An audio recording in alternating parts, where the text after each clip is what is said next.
Gardens. What are the most popular hobbies in your country?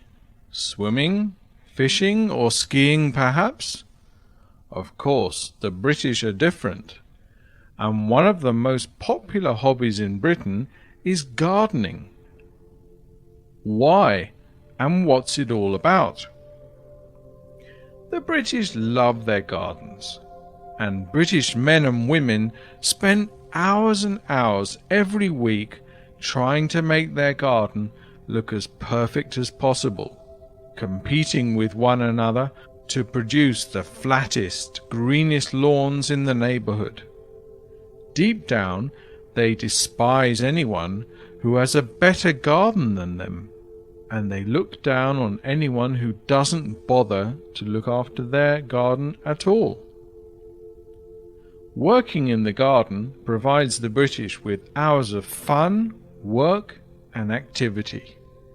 The garden is the perfect place to relax and contemplate life, and to be in touch with nature, or to have a cup of tea on one of those rare English sunny days. So what can you find in a typical British garden? The average garden has a lawn and a flower bed. Others may have vegetable patches where the British can pretend they are self-sufficient by growing their own food. The fact that the only thing they produce consists of a few potatoes and a bunch of tiny tomatoes is politely ignored. Another typical addition to the garden is the pond. These are small areas of water that are designed to look like authentic rock pools, with running water, fish, and vegetation. They are very popular with cats, who eat all the fish, and children who enjoy throwing the cat in the water.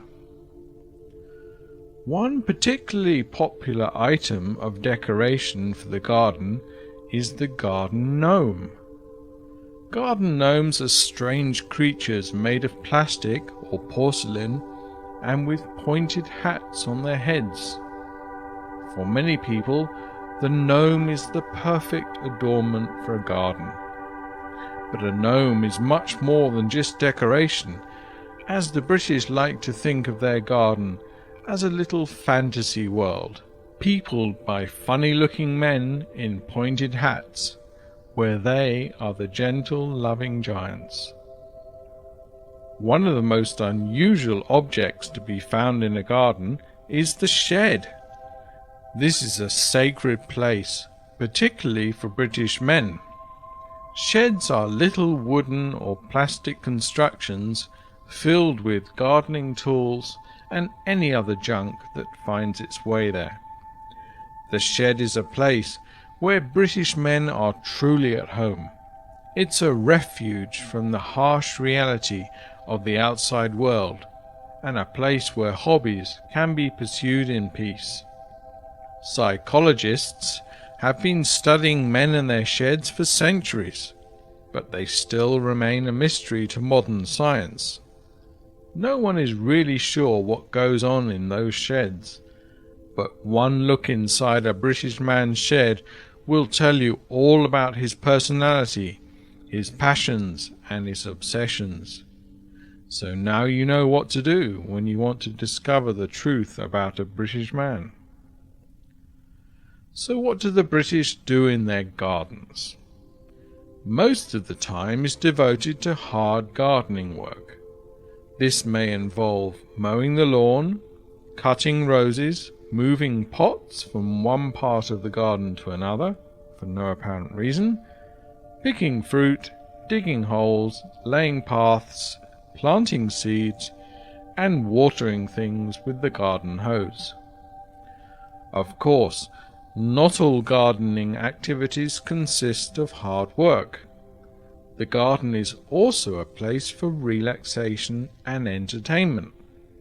The British love to organise barbecue parties in their gardens and have their meals on garden furniture whenever possible.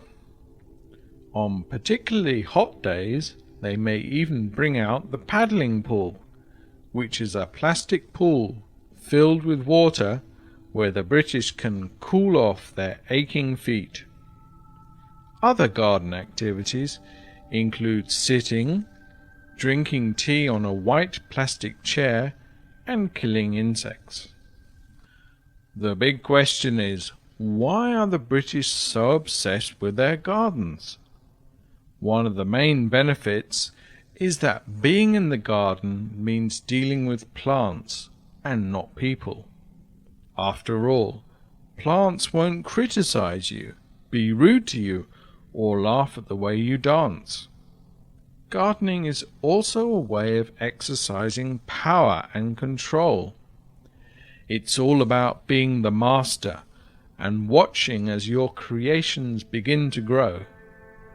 It's also concerned with the cycle of life and about being in touch with nature. Having a garden is also a territorial thing. It's a British person's own private property, and they are proud of this. Everyone has a sense of territory, the philosopher Roger Scruton once said, and the more uprooted life becomes, the stronger the desire to beautify the home. Gardening is also an essential part of being British. As ex-Prime Minister Mrs. Thatcher once said, "Whether it is our character which makes us gardeners, or gardening that shapes our characters, I'm unsure."